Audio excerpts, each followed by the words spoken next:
Hello friend, this is Neel Mehta and welcome again to our online YouTube channel M plus time care. दोस्तों, पिछले video में अपन ने कक्षा 8 के गणित के पहली प्रश्नावली में 1.1 में 1 से 5 तक के क्वेश्चन को सॉल्व कर लिया था। आज हम सॉल्व करेंगे प्रश्न क्रमांक 6 से लगा करके जितने भी 1.1 प्रश्नावली में 11-12 प्रश्न हैं उन सभी को सॉल्व करने का प्रयास करेंगे। तो दोस्तों, बिना देर किए हम इसे शुरू करते हैं।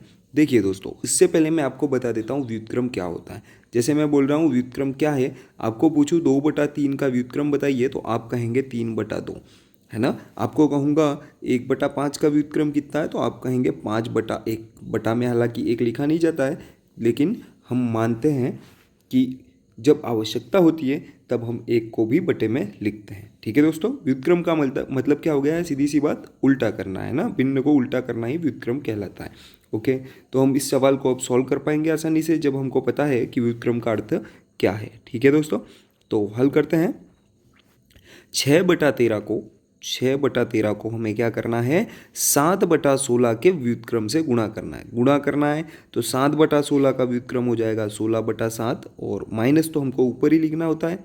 ठीक है, तो अब यहाँ हम गुणा कर रहे हैं, देखते हैं। क्योंकि इंटू और माइनस दोनों दोस्तों क्या है, आसपास नहीं रह सकते हैं, इसीलिए हम क्या करते हैं, यहाँ ब्रैकेट लगा देते हैं। ठीक है, तो यहाँ कोई एंटिटी ऐसी है जो कट पा रही है, यदि नहीं है तो उसको आप सीधा गुणा कर सकते हो। 16 96, तो ये 96 एक प्लस का है और एक माइनस का है, तो प्लस इंटू माइनस क्या होता है, माइनस, अतः ये 96 भी किसका आएगा, माइनस का। और 13×7 कितना हो जाएगा, 91। इस तरीके से हमारे छठे क्वेश्चन का आंसर हमको 91 प्राप्त हो जाता है। ठीक है दोस्तों, अगले प्रश्न की ओर बढ़ते हैं। 7वां प्रश्न देखते हैं क्या है। 7वां प्रश्न, बताइए, एक मिनट, बताइए कौन सा गुणधर्म गुण की सहायता से आप 1/3 इंटू 6 × 4/3 को 1/3 इंटू 6 ब्रैकेट क्लोज इंटू 4/3 के रूप में अभिकलित करते हैं। तो दोस्तों, इसके लिए क्या है, हम जानते हैं सहचर्य गुणधर्म के बारे में। कौन से गुणधर्म के बारे में, सहचर्य गुणधर्म। मैंने अपने 8वीं कक्षा की जो गणित की प्लेलिस्ट है उसमें पिछले वीडियो में सहचर्य गुणधर्म के बारे में डिटेल में पढ़ाया है। अगर आपने इसके बारे में नहीं पढ़ा है तो पिछले वीडियोस को जाकर देख सकते हैं। तो सहचर्य गुणधर्म क्या होता है, A × B × C में एक बार पहले ब्रैकेट और एक बार बाद में ब्रैकेट, A × B × C, इस प्रकार B × C में ब्रैकेट रहेगा। तो इस प्रकार के जो परिमेय संख्याओं का गुणन करने के बारे में जब भी हमको कहेंगे तो सीधी सी बात है, वहाँ हमको सहचर्य गुणधर्म का प्रयोग ही करना है। ओके दोस्तों, आई होप समझ में आया होगा। ठीक है, एक बार यहाँ देख लेते हैं हम इनको किस रूप में अभिकलित करते हैं, तो सहचर्य गुणधर्म के रूप में अभिकलित करते हैं। तो यहाँ पर कौन सा नियम लागू होगा, गुणन का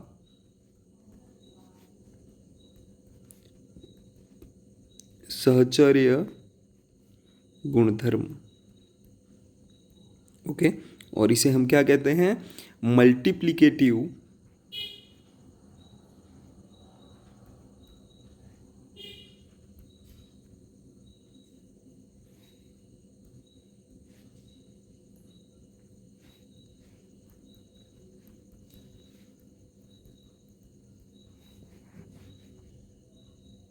एसोसिएटिव।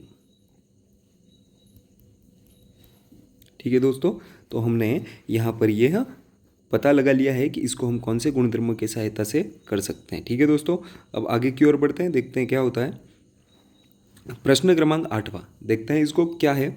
प्रश्न क्रमांक 8वां हमें कह रहा है कि क्या -1 सही 1/8 का गुणात्मक प्रतिलोम 8/9 है। तो देखते हैं 8वें क्वेश्चन में, क्वेश्चन नंबर 8 को यहाँ सॉल्व कर रहे हैं अपन। देखो, -1 सही 1/8 को सबसे पहले हम सरल भिन्न में परिवर्तित कर लेते हैं। तो 8 एकम 8, 8 और 1 9, है ना। इनका आपस में क्या किया, गुणा, और जो उत्तर आया उसमें एक, जो उत्तर में है, 1 को प्लस किया। ठीक है दोस्तों, तो देखते हैं 8 एकम 8, 8 और 1 9/8। ये तो हमारे क्या आया, सरल भिन्न से मिश्र भिन्न में परिवर्तित किया। अब -9/8 का हमें क्या ज्ञात करना है, गुणात्मक प्रतिलोम, तो इसका क्या हो जाएगा गुणात्मक प्रतिलोम -8/9। लेकिन ये क्या बोल रहा है, क्या -1 से 1/8 का गुणात्मक प्रतिलोम 8/9 है, क्यों अथवा क्यों नहीं, तो नहीं है ना। जो है 8/9 तो नहीं है, -8/9 उसका गुणात्मक प्रतिलोम होगा। अब क्यों नहीं है, सीधी सी बात है, क्योंकि भाई जो है -1 से 1/8 का गुणात्मक प्रतिलोम -8/9 होता है। इसी प्रकार क्वेश्चन 9 की ओर बढ़ते हैं।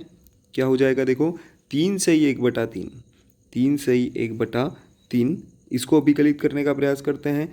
3 तिया 9, 9 और 1 10/3, 10/3 जो है इसका मतलब क्या हुआ, 10/3 का हम जब गुणात्मक प्रतिलोम निकालते हैं तो कितना आता है, 3/10। अच्छा, आपने पिछली कक्षाओं में सीख रखा होगा, जब भी अपन क्या करते हैं, जो बटे में जीरो काटते हैं तो ऊपर एक के बाद पॉइंट लग जाता है। तो इस प्रकार कितना आया, 3/10 का मतलब 0.3। तो देखिए क्या 3 से 1/2 का गुणात्मक प्रतिलोम 0.3 है, तो हाँ बिल्कुल है, ये तो स्पष्ट है ना। समझ में आया दोस्तों आपको, तो किस प्रकार से इस प्रश्न को सॉल्व करना था। अगले प्रश्न की ओर बढ़ते हैं। प्रश्न क्रमांक 10, इसमें देखिएगा दोस्तों, ऐसी परिमेय संख्या जिसका कोई भी व्युत्क्रम नहीं है। तो दोस्तों इसका उत्तर हो जाएगा, ऐसी जो परिमेय संख्या है वो जीरो है। कौन सी है, जीरो, क्योंकि दोस्तों जीरो का जैसे ही हम व्युत्क्रम करने जाते हैं तो जीरो के जिसके बटे में कुछ नहीं एक होता है, तो इसका व्युत्क्रम करने गए तो क्या हो जाएगा 1/0, और 1/0 का उत्तर आता है क्या, कभी भी, यानी कि इस जीरो का पहाड़ा जब तक बोलना है एक नहीं आ जाए, तो 0 एकम 0, 0 दूनी 0, तो क्या कितने भी जीरो मिल करके एक की बराबरी कर पाएंगे, क्या नहीं कर पाएंगे। अतः हम कह सकते हैं यहाँ उत्तर आता है इसका अनंत। कितना आता है, अनंत। तो देखो इससे हम क्या कह सकते हैं कि जीरो का कोई भी व्युत्क्रम नहीं है। ठीक है दोस्तों, अगले प्रश्न की ओर बढ़ते हैं हम। प्रश्न क्रमांक 2, परिमेय संख्याएं जो अपने व्युत्क्रम के समान है। तो दोस्तों इसमें लिखेंगे, पहले प्रश्न का उत्तर ये हो गया, इसी में दूसरे प्रश्न का उत्तर क्या हो जाए, परिमेय संख्या जो अपने व्युत्क्रम के समान है। तो 1 व -1 अपने व्युत्क्रम के समान होंगे।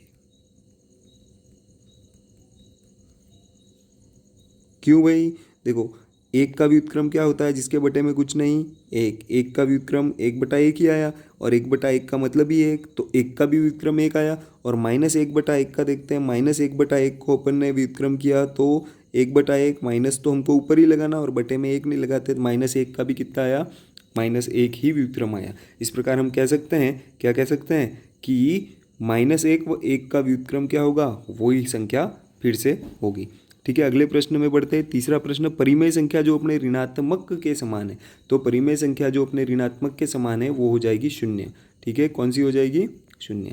अब अगले प्रश्न की ओर बढ़ते हैं। देखिए अगला प्रश्न क्या कह रहा है हमारा, संख्या का यानी 11वां प्रश्न, व्युत्क्रम 0 का व्युत्क्रम है, तो क्या है, क्या नहीं होता है, तो 0 का व्युत्क्रम नहीं है। ओके, अगले प्रश्न में संख्याएं डैश डैश तथा डैश डैश स्वयं के व्युत्क्रम है। तो अभी अभी पढ़ा था अपन ने, 1 तथा -1 स्वयं के व्युत्क्रम है। -5 का व्युत्क्रम है तो क्या होगा, -5/1 है ना, और इसका व्युत्क्रम क्या हो जाएगा 1/5, तो माइनस तो ऊपर ही रहेगा, तो -5 का व्युत्क्रम क्या हो जाएगा, -1/5। ओके, अगले प्रश्न में बढ़ते हैं। 1/x जहाँ पर x बराबर 0 नहीं है का व्युत्क्रम, तो अभी अभी सीखा था अपन ने, 1/x का व्युत्क्रम क्या हो जाएगा, इसका उल्टा कर दो, तो x/1 और बटे में 1 लिखने की आवश्यकता है नहीं, तो 1/x का व्युत्क्रम हो जाएगा x। इस प्रकार दो परिमेय संख्याओं का गुणनफल हमेशा क्या होती है, जैसे कोई दो परिमेय संख्या ले रहा हूँ, 2 × 3, तो 2 तिया 6, तो 6 भी एक परिमेय संख्या है, क्योंकि इसके बटे में कुछ नहीं है तो 1 लगा सकता हूँ, अर्थात ऐसी संख्या है जिनको P/Q के रूप में लिख सकते हैं, वो होती है परिमेय संख्या।